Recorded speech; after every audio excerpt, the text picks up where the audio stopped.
Hi, welcome to the first episode of You Got This 101. Today we will be talking about the 4 questions to ask yourself to help you be competitive for your first job. Getting your first job can definitely be intimidating because it's your first time applying for a job, you don't have any previous work experience, so it's really important you think carefully about these questions and consider them to make sure you're competitive for that first job. So let's go ahead and talk about the 4 questions. The first question is, what do you want? When you're looking for a job, employers are looking for someone that's going to be happy doing the job. They want to find somebody that really enjoys it, that they're going to be a good fit. So it's important to think about, what do you want for your first job? Now, you know you're not going to get your dream job, but at the same time, you want to find something that fits with your interests, and it would be great if it relates to your future career. So if you want to be a veterinarian one day, maybe you could apply to help clean at a vet office. Or if you want to be on a professional sports team like a trainer, maybe you could apply for a job handing out brochures, or there's just different things that you could do to kind of get your foot in the door at a place where you want to work. And so I want you to think about what you really want in a job. What makes you happy? What things do you do and you feel like time is just flying by? It's called flow. When you're doing an activity and like hours go by and you're like, oh my goodness, what just happened? So is that working with people, talking to people? Is that building things? Is that fixing problems? What things make you really happy? So brainstorm about that and think about it, and then think about the types of jobs you could have where you could do that. And if you need help with that, I would love to help you if you want to write a question in the comments. Okay, the second thing, what do you bring? When thinking about jobs, it's important to think about your strengths and the things that you do well. Are you the type of person that is always on time? You've had perfect attendance at school for your whole entire life? Or are you the type of person who maybe can solve any conflicts, so you'd be great in customer service? Or are you just a natural problem solver? People have problems, they come to you, you help them figure out what to do. Or if there's something wrong mechanical, or if there's something with computers, you automatically know how to do it. What are your greatest strengths? What are the things that people point out about you? Those are important to know so that you know what you bring and what's important.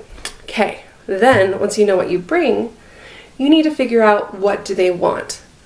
And part of this is doing research on the company. So go to the website, look at their YouTube videos, look at their social media, see what things are important to them, see what they're talking about, learn about their culture. Also, there is a website called Glassdoor.com, and that is where people actually share information about the company, about what it's like to work for them. Some people even upload interview questions. They give you advice on working for the company. Another thing you can do is LinkedIn, if your parents have an account, or if you want to kind of look through that and see if you can find people that have jobs in similar areas. That might be a good idea. Do that, do your groundwork, find people that work there so you can talk to them. And then once you get to that point where you feel like you understand the company, what I did to get my dream job, my first job out of graduate school, was I actually talked to the person in charge of where I wanted to work. I wanted to be an advisor and help students figure out what they want to be when they grow up and do career counseling. And so I called the director of the advising center and I said, hi, I'm really interested in working for you. I don't know, I have a master's degree in English. I don't really have any experience, but what could I do to be competitive at your job? So we had a really good conversation about the things I needed to do, the type of work experience I needed, the training that I needed. And so I had that conversation, and 2 years later when a job came up, I already knew the director. I was working on doing the things I needed to, and I was prepared. And you can have the same experience. Go into the office or give them a call. If it's a business fast food, you'd probably just go in and ask to talk to a manager and just say, hi, my name is Amy. I really am impressed with your company. Maybe mention some things to show that you've done your research.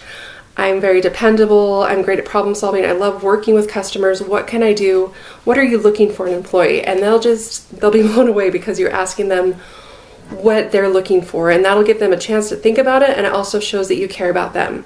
Because the most important thing, if you remember anything from this, is that you need to remember that the employer is looking for something. You're looking for your first job, but the employer, they are looking for something. Maybe they've had a hard time with people who don't show up to work. They need someone who shows up to work.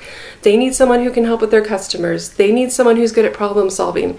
So it's not just about you. Try and put yourself in their place and try and figure out what you can do to help them as a company, and that will make you a phenomenal employee and make you stand out, because when they get those applications for those entry-level jobs, there might be hundreds, there might be thousands, there might be 10. But the thing is, if you're talking to them and asking them what they're looking for, if you are working on developing the skills that they need, they're going to hire you rather than just a random name on their computer screen that they submit an application. Okay, so final step. How can you prepare? So once you know those things, you can start working on doing them. If you want to work food services, you might need a food handler's permit. If you want to work at the sports park place, maybe they want you to do research on the best design for their brochures or something. But just find out what the things are that you need to do to prepare for that job and start working on them, and then check in with them, shoot them an email, give them a call and say, hey, I'm working on this, I've done this next step, I'm really excited to apply to work for you. Stay in contact. That is going to make you competitive when you're looking for that first job, and I want your first job to be a job that you love. And that's it for now, so stay tuned. We will talk more about applications and resumes next time. Bye!